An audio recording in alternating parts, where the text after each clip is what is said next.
Hello everyone, I'm your digital host, Tatyana White. Welcome back to another episode of the 48 Recap, the one-stop shop to catch up on some of the top news stories of the week.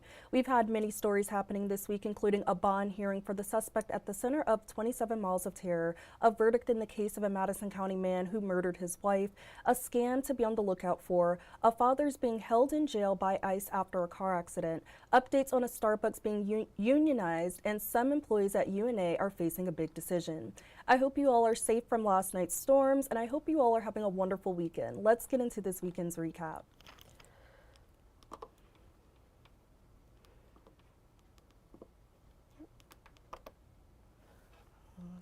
Just a second, guys. I'm gonna change so you guys can see the VO that I have of this. Let's see.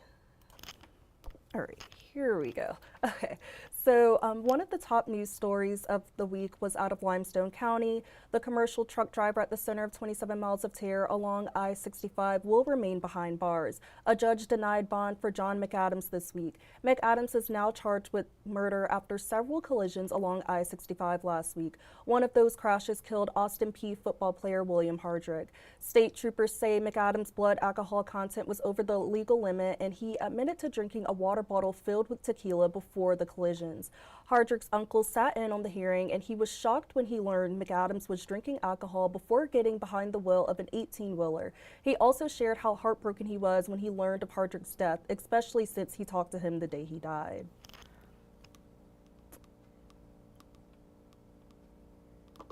Just the fact to be drunk, to know that you can make crazy decisions. I feel like I'm in a haze. I called him that day while I was working. He was like, I'm packing to get ready to go home. I got to update my license, get the stars on my license so I could travel with the team. I was like, okay, well, let me know when you make it home.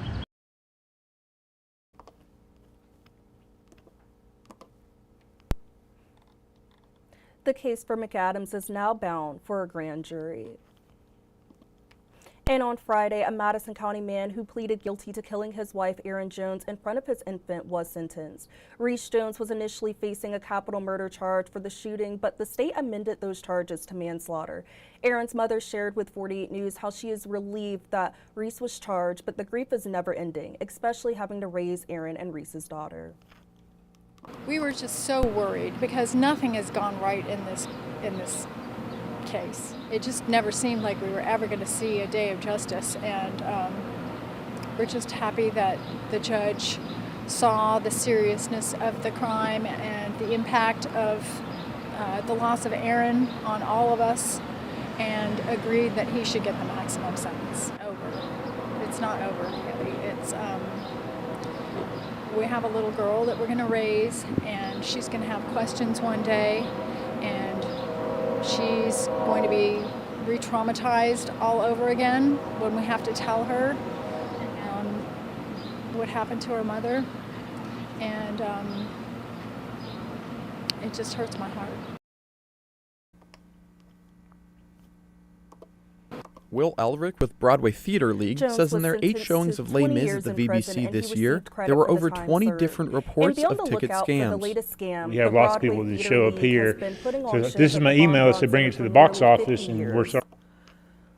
But recently, websites have taken advantage of people trying to see big-name shows like Les Mis, scamming customers with fake tickets. 48's Noah Cowell has more on how to avoid this trap.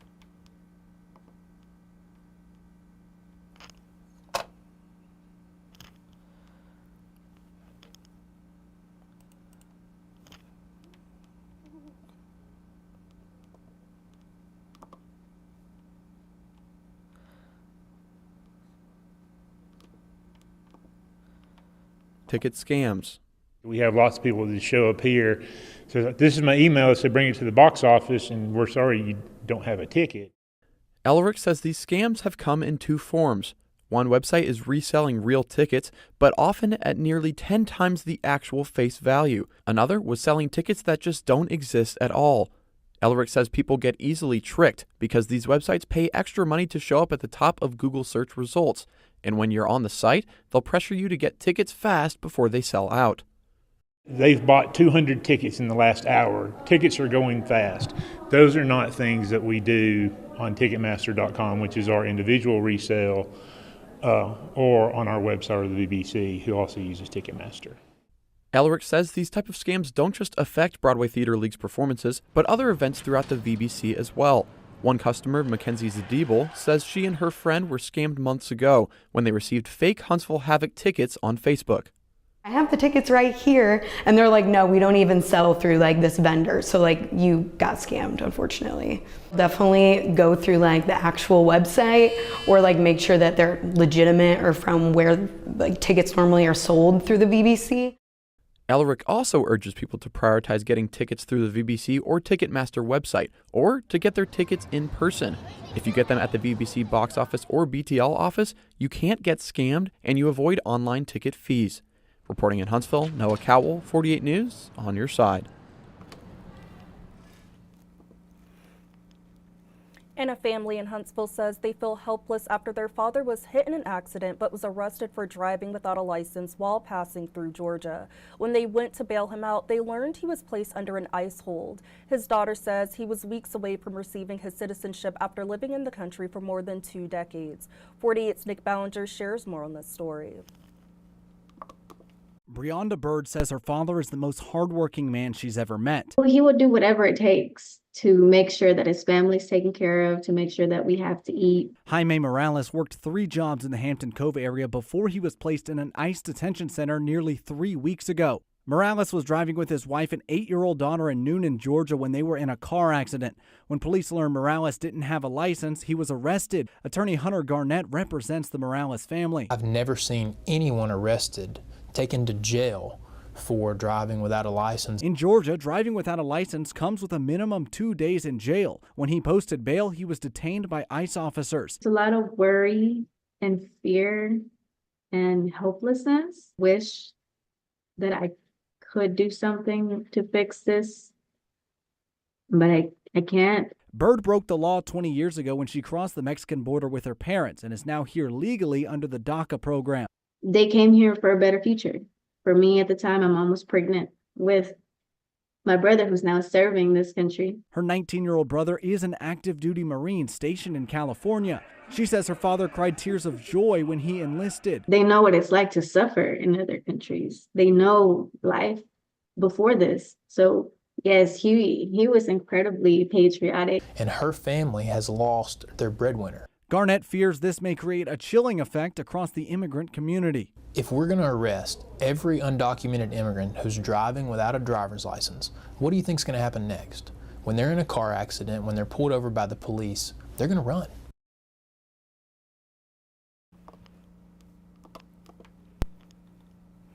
And another Starbucks in North Alabama voted to be unionized. The Starbucks on Parkway and University Drive voted to be unionized on Monday. In 2022, employees at a Starbucks in Scottsboro fought under the hopes of receiving fair treatment and better working conditions. A supervisor at that location says it has paid off.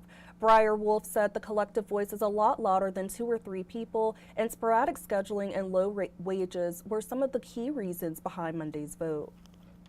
Schedules bounce around all over the place. People have problems getting the amount of hours they want. Some people get more hours than they want.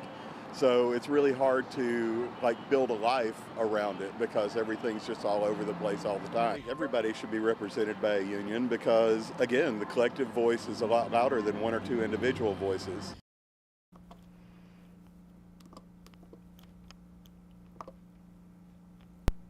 Company leaders with Starbucks issued a statement saying they support their partners' rights to be represented by a union and will continue to work to make sure the chain is the best job in retail. And dozens of employees at the University of North Alabama will be transitioned to a new company. To those employees, that means they are facing a big decision. Should they stay or should they go? 48's Aria Pons was in Florence and she spoke with employees as well as university officials.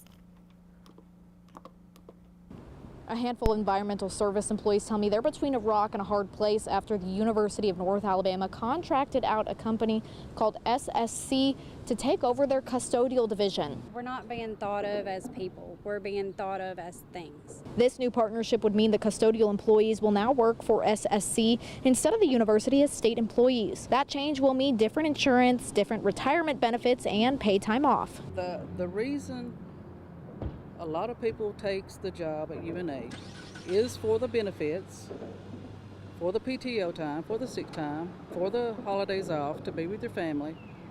And now we're not going to have any of that. The change will come with a pay increase, but employees say that increase is offset by higher insurance costs, up to $375 biweekly. So we're basically going to be working for this other company for the insurance because we're not going to be able to live. We're not going to be able to live at all. We ain't going to be able to buy groceries, buy gas, buy nothing. It's just going to be insurance, and that's it. This change for dozens of environmental service employees begins June 2nd. UNA officials say the employees will still get free tuition for themselves and any family members. Yeah, I felt like we've been sold out.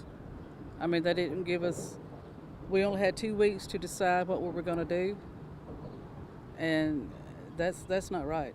Officials with UNA and SSC say they're very excited for the partnership.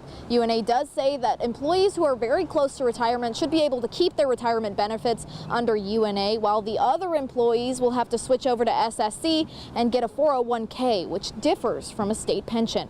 Reporting in Florence, Aria Pons, 48 on your side.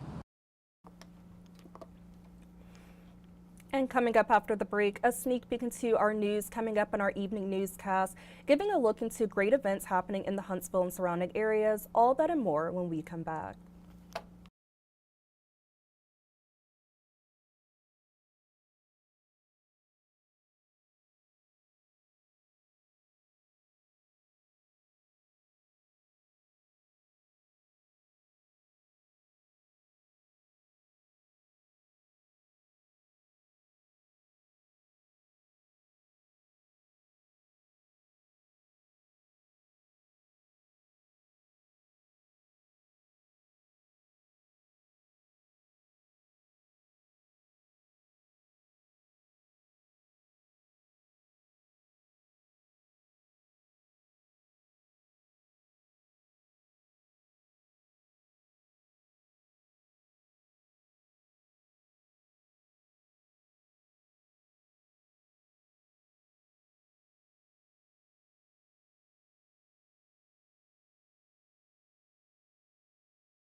Hello everyone and welcome back to the 48 Recap.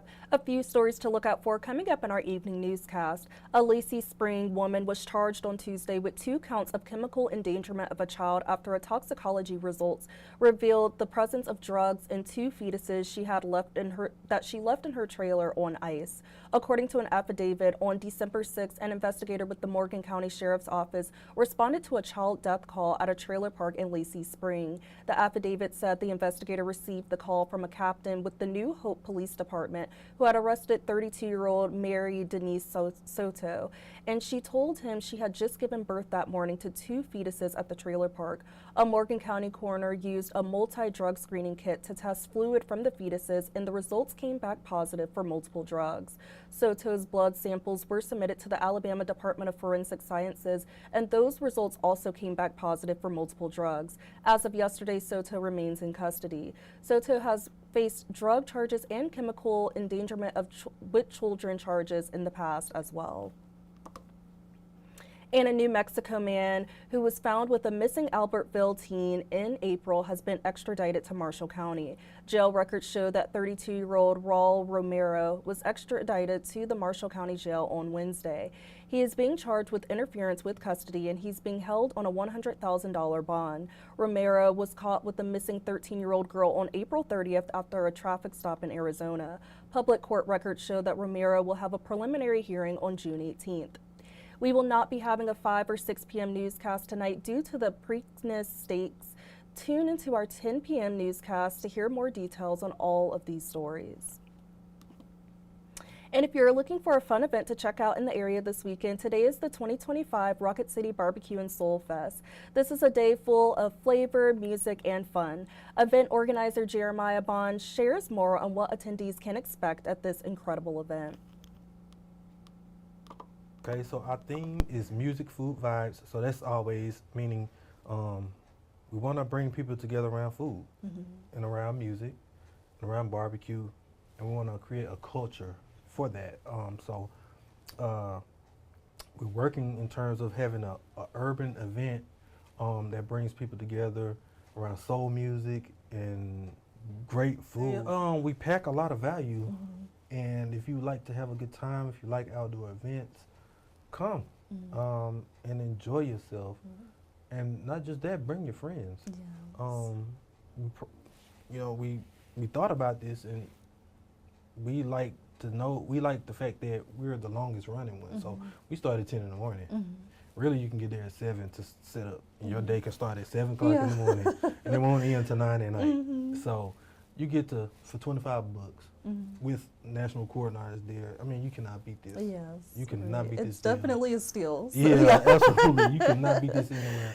And you get to hang out all day in a safe environment. It's secured. HPD secures us. Awesome. So, and we've gone without incident, so it's safe, it's secure, and you get to literally be out there all day into the evening, pitch your tent. Restrooms are there, they're clean. We make sure everything is good. Trash receptacles, everything that you need is there. So why wouldn't you come out and hang out all day? Yeah. I mean, come on. It's a party. 4 DJs, 6, 7 artists. You cannot beat this. Yes.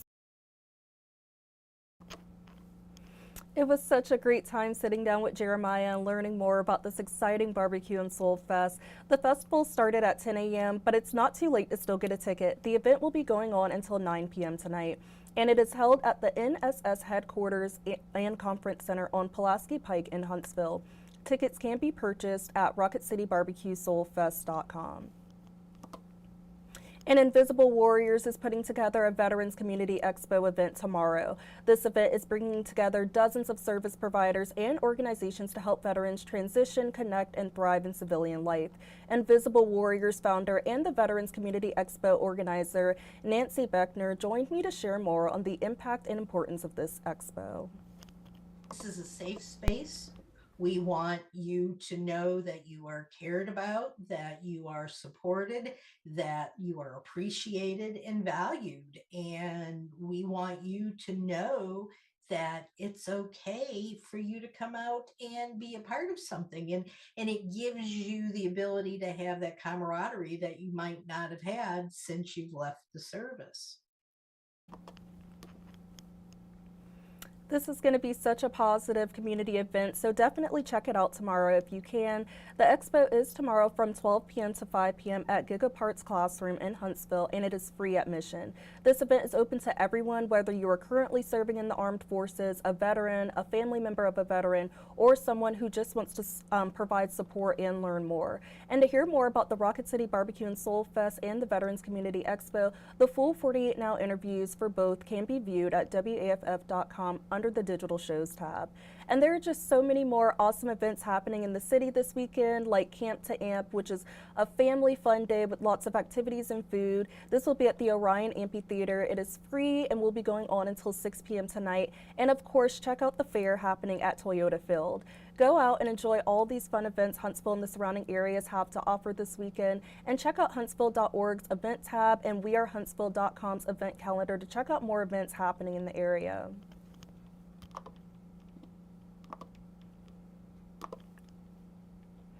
And an update on an event I talked about on the 48 recap in March.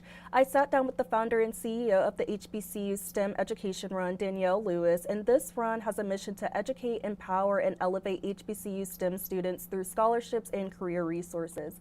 Lewis reached out to me to let me know this year's run set a record of raising $3,524 in STEM scholarships.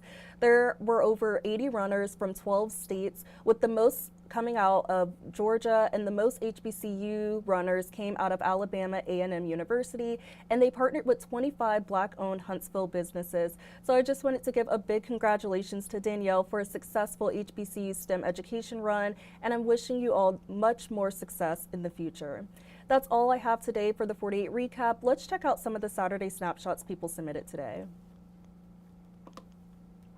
So these photos were submitted by Derwin Jones, Philip, Pam Glenn over the last day, and they were just showing the beautiful views around the Tennessee Valley in Priceville, Hillsboro, in the Sand Mountain area. And these are just so beautiful, and it's so nice to see beautiful skies after having such rainy and stormy weather lately. So I love seeing all the views throughout the Tennessee Valley. So that is all I have. Thank you all for tuning into the 48 recap, and thank you for submitting these photos for Saturday snapshots, and I hope you all have a safe Saturday. Don't forget to tune into 48's Weather Extra segments. Our meteorologists go live every Monday through Friday at 10:30 a.m. and 9:30 p.m. and every Saturday and Sunday. Tune into meteorologist Jeff Denoyers tomorrow at 8:15 a.m. for the 48 First Alert Weather Extra segment, which is just another way to give you all extra insights on the latest weather forecast. Make sure to download our 48 apps and follow us on our Facebook and YouTube channels so you don't miss any updates on the weather. And if you would like to stay connected with me throughout the week, please be sure to follow my Facebook page at Tatyana White, WAFF 48. Take care, everyone, and I hope you all have a great rest of your evening. I hope you all are safe throughout this weekend. I will see you all back here next Saturday, and I hope you all have a great rest of your day.